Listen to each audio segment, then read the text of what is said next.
Electricity Minister Dr Kgosientsho Ramogkopa spends the morning at Eskom's Kusile Power Station.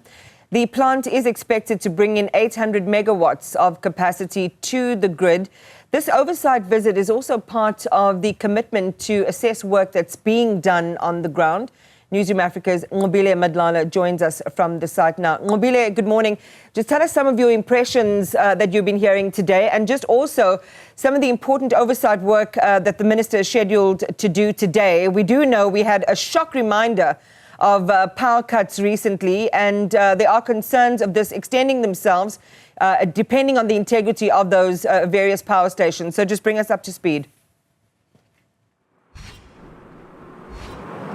Well, definitely at the back of every visit that we've seen the minister doing in all these power stations, Iman, has been to ensure that South Africans don't have that load shedding again. We know that they've said that they'll look at every single power station, especially in the issues that they face separately, and they'll be able to then look at how they can assess and do the work on the ground. We know that he's been doing this with the CEO of Eskom, who also has been in some of these conversations. The one that we are currently in is Kusile Power Station. You'll know that it's one of the 18 power stations in the country that function on coal. It is one of the biggest, with about 4,800 megawatts of power that is supposed to eventually give.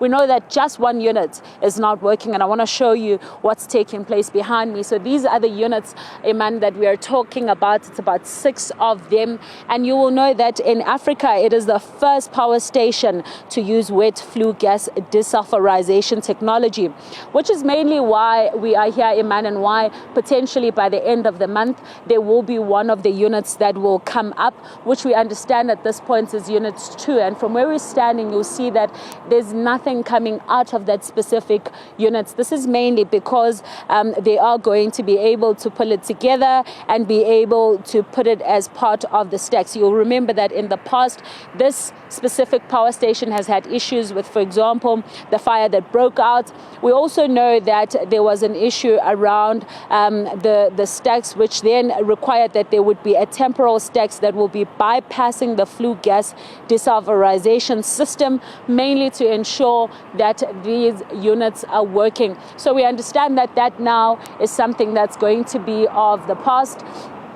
And as a result, the minister is expecting that they are going to get that report, because by the end of this month, they're expecting that that unit is also going to be giving to the grid about 800 megawatts to the grid. Now, you will remember that in some of these conversations, they have explained that more power coming into the grid is good for South Africa, because then this looks at the amount of power that is lost, so that lessens that. You'll remember the 13,000 threshold, where they are making sure that they don't get there, so that we don't have power issues. We're also expecting, of course, the minister to get to Madlala Power Station. This is one of these important power stations, to speak about the issues that they have noticed. We know that this one specifically is operating at about 68%, just under 80%. So once the unit comes up, that means this will be going to 100%, which is good for South Africa, because there would be more power that will be coming into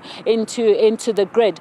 However, what we know is that with the various power stations, Iman, based on the issues that they have faced, they've been either going down or going up.